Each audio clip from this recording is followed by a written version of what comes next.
शनी शिंगणापुरात शनिदेवावरती तेलाचा अभिषेक केल्यानं तुमच्या मागे लागलेलं दुष्टचक्र थांबतं असं म्हणतात। पण हे तेल कोणतं असावं याचा कोणताही संकेत आत्तापर्यंत नव्हता। आता 21व्या शतकाच्या रौप्य महोत्सवी वर्षात इस्रोचं यान सूर्याच्या दिशेनं प्रवास करत असताना शनिदेवाला ब्रँडेड तेलाचा अभिषेक करण्याचा नवा प्रघात सुरू झालाय। चला आपणही माहिती घेऊयात शनी शिंगणापुरातल्या नव्या प्रथेची।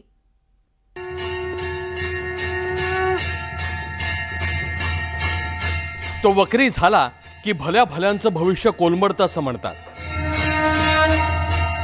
पण याच शनिदेवाच्या भविष्याची चिंता वाटू लागल्यानं देवस्थान समितीने एक मोठा निर्णय घेतलाय आणि तो म्हणजे शनिदेव ब्रँडेड झालाय।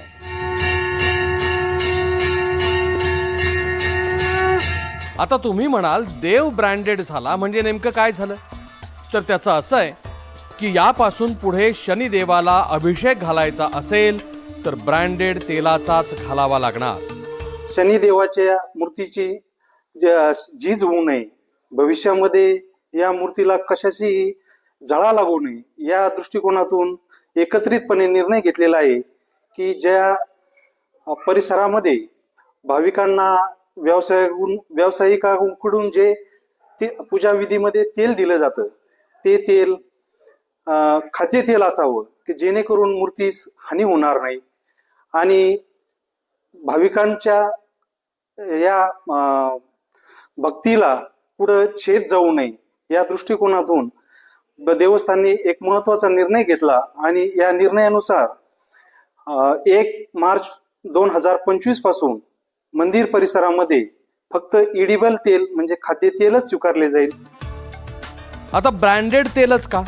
तर मंदिर समितीच्या मते खुल्या तेलामध्ये प्रचंड भेसळ असते आणि त्या भेसळीचा शनिदेवाच्या शिळेवर विपरीत परिणाम होतो। भेसळीतल्या रसायनामुळे शिळा झिजते आणि त्यामुळे शिळेला धोका निर्माण होतो। जो तेल बनवण्याचा जो निर्णय घेतला ते पूर्णतः चांगला निर्णय आहे आणि त्यामुळे शनीची जी मूर्त आहे त्याची जी झीज आहे ती कमी होईल, कमीत कमी प्रमाणात झीज होईल। त्यासाठी हा निर्णय अत्यंत चांगला आणि सुंदर निर्णय आहे। तर 1 तारखेपासून जो निर्णय झालेला आहे की खराब तेल वापरायचं नाही, तर हे त्या अर्थाने एक चांगलाच निर्णय आहे। कारण शनी मूर्तीची जी काही त्यामध्ये रासायनिक त्यामुळे ही जी झीज होत होती किंवा त्या रसायनामुळे जी काही मूर्तीची हे होत होती खराब होत होती तर ते आता होणार नाही। आता फक्त चांगलं तेल वापरल्यामुळं त्याचं काय होईल, त्याचा एक मूर्तीवर पण चांगला परिणाम होईल, पावित्र्य पण राखलं जाईल। तर हे सर्व काही होईल आता इथून पुढे। मला खरं कल्पना नाही कोणत्या पार्श्वभूमीवर तर ब्रँडेड तेल वापरायचा निर्णय झाला। आताही पण जर तशी काही झीज होत असेल त्या तेलाची तर हरकत नाही, ब्रँडेड तेल वापरायला काही शेवटी भक्तांच्या भावना असतात त्याचा आदर होतो आणि तिथं जो काही शनी देवताचे जे तिथं शिला आहे तर त्याची जर झीज थांबत असेल तर ते स्वागतच केलं पाहिजे। श्री क्षेत्र शनी शिंगणापूर मंदिर परिसरामध्ये जवळपास 75 ते 100 तेल विक्रीचे दुकानदार आहेत। महिना अखेर 25 ते 30 टन तेल शनिदेवाला घातलं जातं। कोट्यवधी रुपयांची उलाढाल त्यातून होते। त्यामुळे या तेल विक्रेत्यांच्या व्यवसायावरही परिणाम होणार आहे। शिवाय फक्त ब्रँडचं नाव लावल्यानं तेल भेसळमुक्त होणार का? तेल भेसळयुक्त आहे की नाही हे नक्की ओळखणार कसं? याबद्दल स्पष्टता येणं अजून बाकी आहे।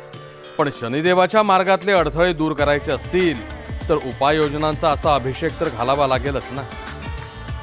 प्रसाद शिंदे, NDTV मराठी, शनी शिंगणापूर।